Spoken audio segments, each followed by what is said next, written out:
Today we're going to talk about the best hero investments in Kingshot for free-to-play, low spender, and even medium spender up to Generation 3, which is the current generation that I am at. Now, the first thing to know is that if you are a high spender slash a whale, this is obviously irrelevant to you because you would be able to max basically every single hero as they come out. However, I'm still going to mention some differences between spenders and free-to-play in this, and I'm going to go one generation at a time because, of course, as you know, in this game, once a hero from a new generation comes out, they are automatically better than the previous heroes. So what I mean by that is, for example, Jable, if you click down here and you look at her hero stats, she will go up to 2200 of 2200 and 200 cav attack. If you look at the next generation, which is Hilde, you will see that she will go up to 2600 and 240%. And then the next generation afterwards, which is Petra, is going to go through 3000 and 290. So no matter what, the newer heroes of the newer generations are always better. However, you do require them to be at a certain star level to become better than the previous hero. So if you have Petra at 4-star and Jable at 5-star, Jable is still better, even though it's getting pretty close. And then after a few more chunks of star on Petra, she will then become better than Jable without being at 5-star. And at 5-star, she will be quite a lot better than Jable. So this is a logic that applies throughout this game for every hero, but there are still exceptions, and I am going to cover them in this video. Another thing to note is that for certain heroes, for example, Gordon, the top right skill is very good for joining as a defender or garrison. Every other skill pretty much useless except in maybe certain scenarios, but he is not really used anywhere else. So he is not going to be a high investment order, but getting his skill at 5 up here to use him when he is good is going to be very important. So this is something that I am also going to make the distinction in the tier list. Now here is how my tier list is going to go. So S plus is going to be the heroes that are out of the ordinary good. These are going to be good for a very long time, even better than the next heroes that come after them for some time. S is going to be all the very good heroes. A is going to be not as good as S or S plus, but still very decent. The next one, Bear only, I think actually I should call it Join only. This is going to be heroes that are very good but only require the top right skill, as I just talked about, because that is really the only use they have, and everything else they don't really apply or they're not very good at. And then just from keys will be heroes that you will unlock over time and you should not invest anything in. This would be mostly the gathering heroes, of course. So you can see in the list here, I am going to go by generation. So generation 1, you have Amadeus, and Amadeus is one of the best infantry hero in the game, all the way up to generation 5. He is, of course, locked behind the VIP, so you need to buy packs to get him, and you need to be VIP 10 to get him to 4 stars or win one of the greatest governor, strongest governor event early on in the first few weeks of the game to get him to 4 stars. So if you are a pretty decent spender, but you're not a massive whale, so for example me, I have him at 4-star. He is ultimately the most worth it hero to invest in all of Kingshot because his widget is an offensive widget as opposed to almost all other infantry heroes until quite a lot later in the game. All of them have defensive widget. This means that if you're doing a rally and you are going to use an infantry hero in a rally, Amadeus is going to be the best one for almost all offensive rally for a very long time. So this includes Bear, but also PvP, and this is why he is here. You do not need him at 4-star to be really good. Even at 3-star, he's still gonna decently perform. However, 4-star is when you unlock most of his potential, and he is very good. Even if you don't max the widget, if you are a spender, he is one of the most worthwhile investment in the game, and you will use him in your marches for over a year before you start replacing. Next, we have Helga, and I personally would put Helga in A tier. The reason is that she also requires quite a lot of spending to get her. You do need spending to unlock her, first of all. So same as Amadeus, you need spending, but she is way weaker than Amadeus. She's in season 1, she's probably in S tier. You do very well with her. Investing in her is worth using, but if you're not investing in a ton of money in the game, you are going to do much better investing in Amadeus than her as far as your infantry hero. And because you're most likely going to level up one set of gear, you are going to choose one of the two. And I personally don't even really use her at all. I use only Amadeus, and even some of the purple heroes maxed out, I think perform better than her at like 3 stars or 4 stars. I mean, it depends, of course, on a lot of scenarios, but I'm not a big fan of her because if you're going to be investing anything, invest in Amadeus instead. She is really just not that worth it, and you do need to spend quite a lot of money to get her to a usable place, same as Amadeus. So for me, I would keep her in A. Her widget is great, but nothing special. Also defensive, so more for defending. If you're not a whale, defending is really just your city. You're not going to be garrisoning anything because your whale from your servers are going to be garrisoning the castle or the objective and anything you do. And your city should not really get attacked. Now, Jabo, she of course is going to be in the S tier for me. The reason that she's not in S plus is because you do replace her not too long into the game, but also you shouldn't really be investing too much into her because you will be getting her from gold keys, and gold keys, you get a lot of them. At the beginning, it might seem slow, but within a few months of playing, even if you're a free-to-play or a low spender, you will have her at 4-star, and within a few more months, you will max her even as a free-to-play. So don't invest any like extra stuff in her. Just invest the basics. There are really good packs for her at the beginning, so if you're spending like 10-20 bucks, there's some really good ways of getting ahead on her. And then gold keys, open them as much as you can until you have her maxed, then stop opening them. But really, you know, she's a really good hero, but she does get replaced quickly enough depending on your level of investment. So I leave her in S tier because I still use her to this day, but Petra is going to be replacing her very shortly for me. So I would regret having spent tons of extra tokens in her, and now it would be wasted because I have hundreds of gold keys and I can't open them because she's maxed. So this is something to consider for her. Now for the last G1 hero, we have Saul, and I would also put him in 8 here. Now I would say if you are able to get him to 4-star, you should invest in him. He would be your highest priority investment until 4-star. After that, I don't really need to touch him because at 4-star, he still does very well. And the buffs he brings and everything is really good, but mostly it's his construction buff. So if you look at him, he does have a buff that reduces the time it takes to build in your city and the resources it costs to build stuff in your city. Those are two extremely valuable stats that will work on your account forever as soon as you've unlocked the skill. So getting that skill to level 5 is the #1 priority on him. But after that, he's just a regular 4-star archer, and he is very good, and he does become even more useful at some other parts of the game. Eventually in G4, I believe he becomes a bit more useful as well. He's like a joiner and a garrison leader, again, to defend your city and defend objectives.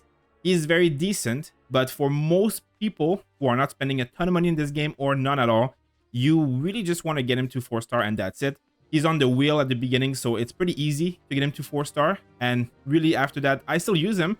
Nothing wrong with him. But the reason that he's not the best one really is because you replace him very quickly with Marlin. Now, speaking of Marlin, well, he is in the S plus tier and he comes in the G2 era.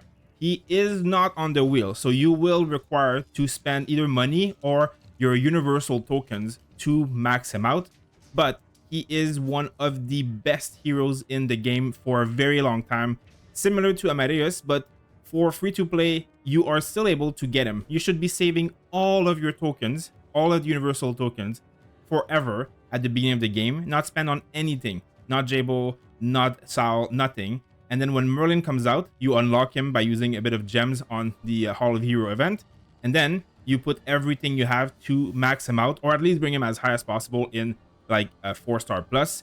He is one of the best arena heroes for multiple seasons. Even the next heroes after him don't replace him because he's just that good. He has like AoE damage and stuff. He's also exceptionally good in open field. He is very strong archer hero, and he is going to be one of the main archer heroes accessible for free-to-play and low spenders for a very long time. So he is, in my opinion, one of the highest investment possibility in this game. Now Zoe, the hero that comes with Marlin, she is the wheel hero of the season 2 or generation 2, and I would put her between S plus and S. Now if you have Amadeus, and you have him at 4-star, she's an S because she's not better than Amadeus. The only thing she's better at than Amadeus is defending your city or garrisoning an objective because she's more defensive than him. And because she's on the wheel, many people, including free-to-play, can max her out without too much crazy investment. So if you save your gems for the wheel, which you should be doing. But if you don't have Amadeus, well, she is for sure S+, because no one really else beats her, because if you haven't spent money into the game, well, she's your best infantry option. And also one of the reasons why you shouldn't really be investing in Helga, because she comes pretty quickly and she is better than Helga. So it's in between. So like, just for the sake of the way this tier list work, I would put her just here at the top of S, but she is a very, very decent. I have her max. She's very good. However, I'm still using Amadeus at 4-star over her currently, but it's pretty close. So it really depends on if you have the money invested to get Amadeus. If not, for sure, she becomes one of the top investments in the game. Next, we have Hild or Hilde. I'm not too sure how to call her. And I would put her in the S category ahead of Jable. So I don't really like Hild because she does replace Jable. You need to bring her, I think, at like 4.5 to beat a 5-star Jable.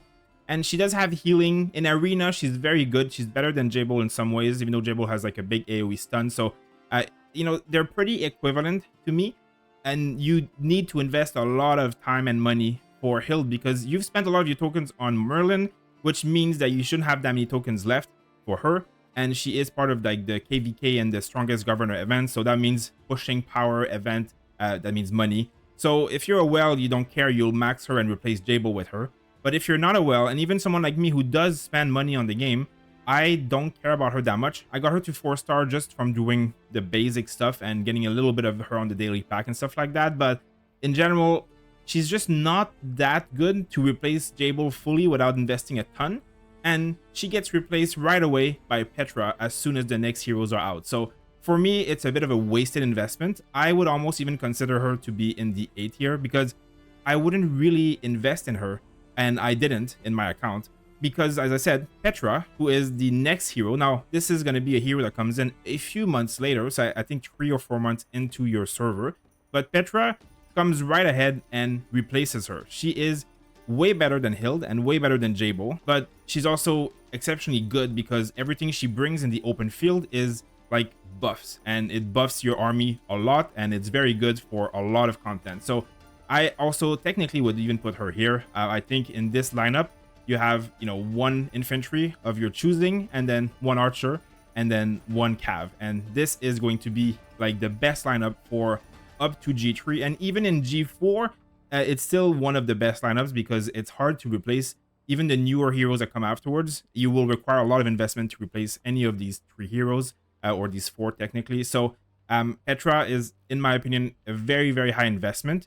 She is also the wheel hero of that era, which means that you will be able to max her out as a free-to-play, or at least get her to 4-star without going too crazy, just using gems, which if you play a lot, you should be getting enough gems to max out most wheels and get these heroes to 4 stars without spending a single amount of money in the game. So this is for sure one of the best investments in the game, in my opinion. Now, the other heroes that come in G3 are a bit different. So we have Eric. Eric is an infantry hero, and he's a very, very strong defensive infantry hero. So he's very good at garrisoning and at defending your city, which is good for certain scenarios, but for low spenders and free-to-play, there is a lot less value in this than for a well who's fighting for the castle in the middle for sure. Now, he is one of the heroes that you can unlock in the Halls of Heroes, so a little bit easier than the other one, but still not really worth the investment for me, because Amadeus I still find stronger in most scenarios. Only really the top wells on my servers are using him. After they've conquered the middle, they'll replace their garrison, they'll replace their Amadeus and put Eric in to then take over as the defender, because he is better at defending than Amadeus. But for almost all of the content, including Bear and Swordland and stuff, you're not going to be using him over Amadeus if you have them at equal levels. So he is one of the heroes that is, I would say, more well only. This is something that wells will really use and play with. But if you're not a well, and if you've maxed Zoe, or if you have Amadeus maxed or high, I would not replace either of them with him. You'll wait for one of the later on infantry in G4, G5, I believe, that will be better than him anyway. So he is kind of a wasted investment in that sense. He's still a very, very strong hero, but in terms of investment, I would put him down here. And really the same goes for Jaeger, which is the archer of that G3 season. So the Generation 3 archer. Again, it's basically the same concept. He is good. He is better than Saul for sure. And he is better than Merlin when he's completely maxed for, you know, some of the content in the game. Not Arena though, and not even some things I think still Merlin is better at that because Merlin has AoE damage and stuff in some scenarios. So I mean, he is just not worth the investment because if you've invested in Merlin and got him maxed out, well, you don't want to restart over investing in this guy because you are going to use a lot of tokens to do so, which I just don't think it's that worth it. Like, if you're well, you don't care, you have everything maxed, he will take the edge on Merlin's power, but this is an investment tier list, and I would not recommend investing in him because Merlin is just so good.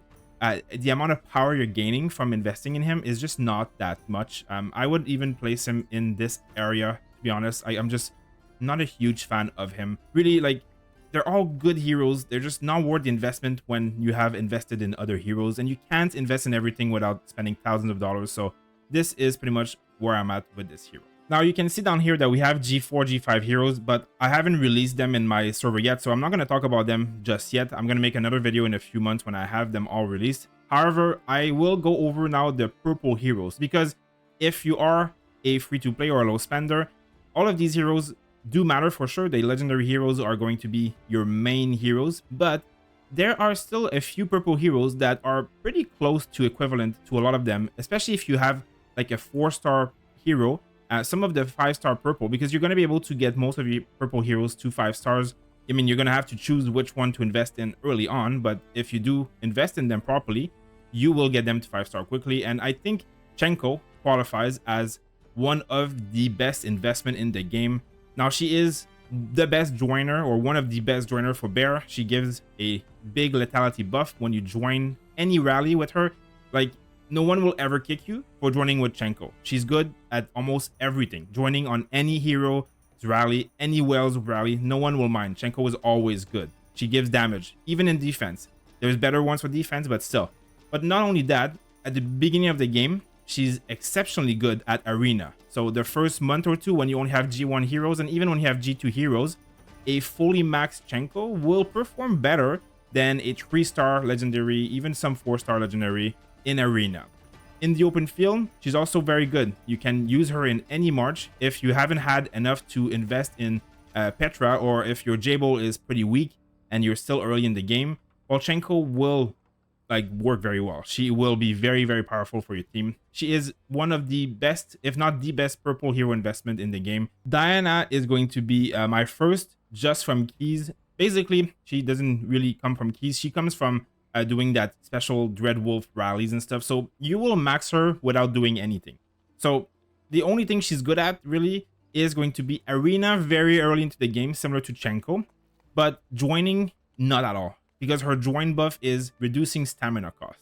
Her reducing stamina cost is exceptional. I have a full video on how much value this buff can bring you, so you should check that out. But really, she is going to gain so much value for your account by having her stamina skill leveled up, but you don't need to invest in her because you will get tokens from her from Dreadwolf rallies that you can launch, that your alliance launch. So she'll get maxed out automatically without you doing anything. She's one of the easiest and fastest hero you can max out in the game. So really just let it happen automatically. You don't really need to invest. But what you do need to invest is her stamina skill on the top right. Make sure that you have that at level 4 or 5 as soon as you can, because it's her best skill and it will make a huge difference for you. Next, we have Fad, and he is in the same situation as Diana, as in he's not a very good hero in any way, but he offers a move speed buff, which will really be nice for some open field stuff, hunting stuff. But I would not invest anything in him. I would only really get his move speed buff leveled up as much as you can, depending on what star level you have him, and then just kind of let it be.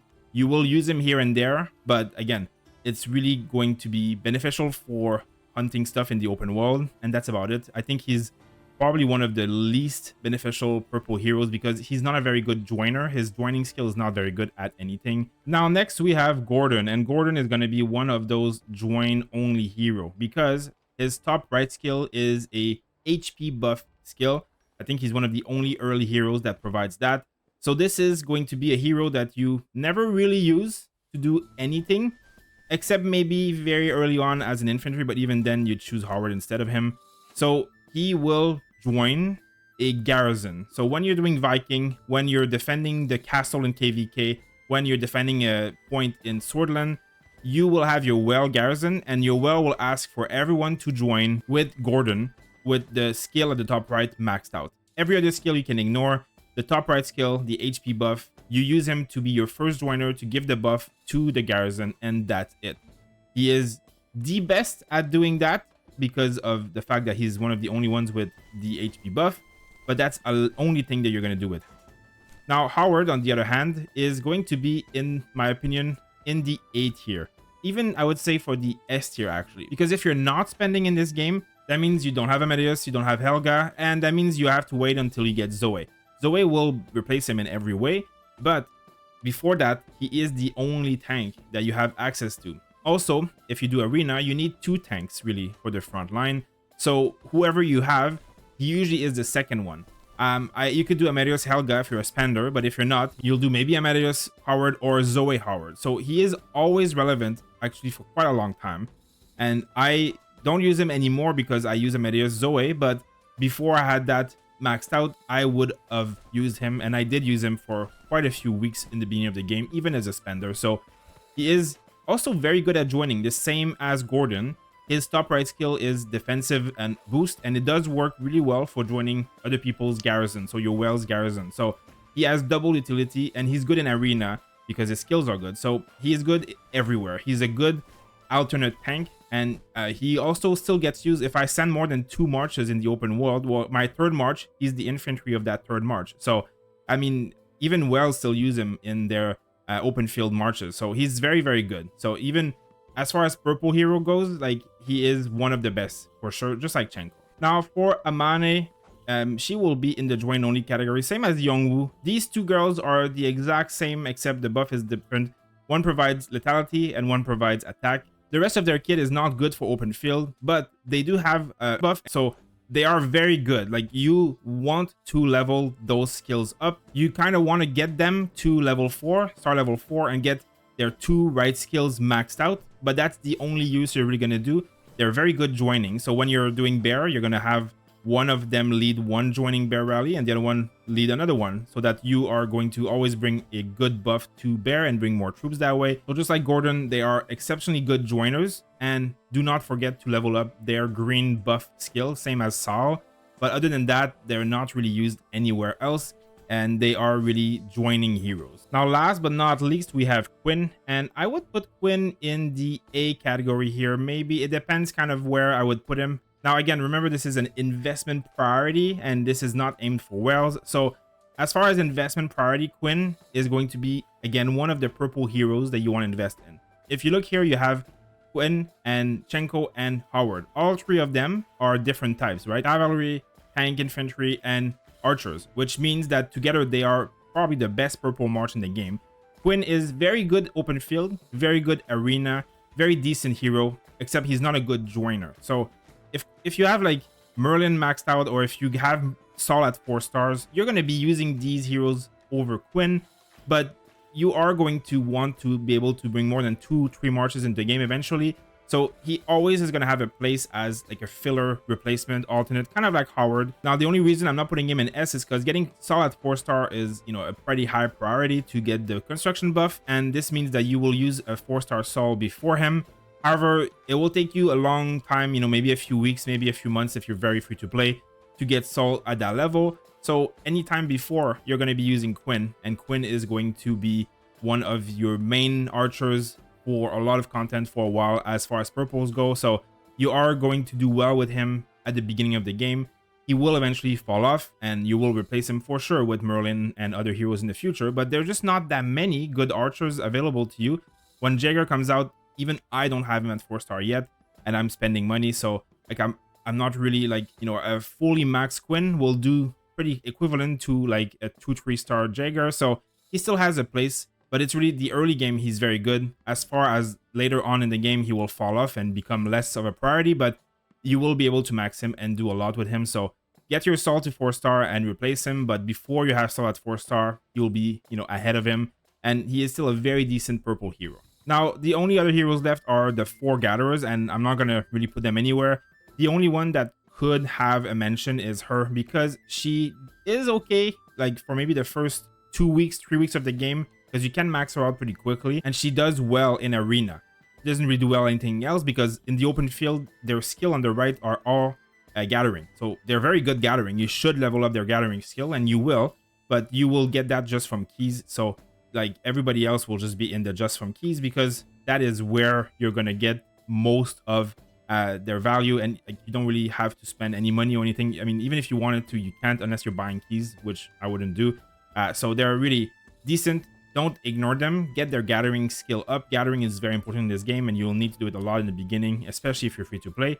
But, you know, she's the only one that might have some value very early into the game, but not really forever, because her skills are very good. They're AoE, but they do fall off pretty quickly because of the fact that every other hero has so much more stats than her. Now, down here, we have the next 2 generations. As I said, I'm not going to go into them right now because this is meant to be for early game, Season 1 to Generation 3 hero investments.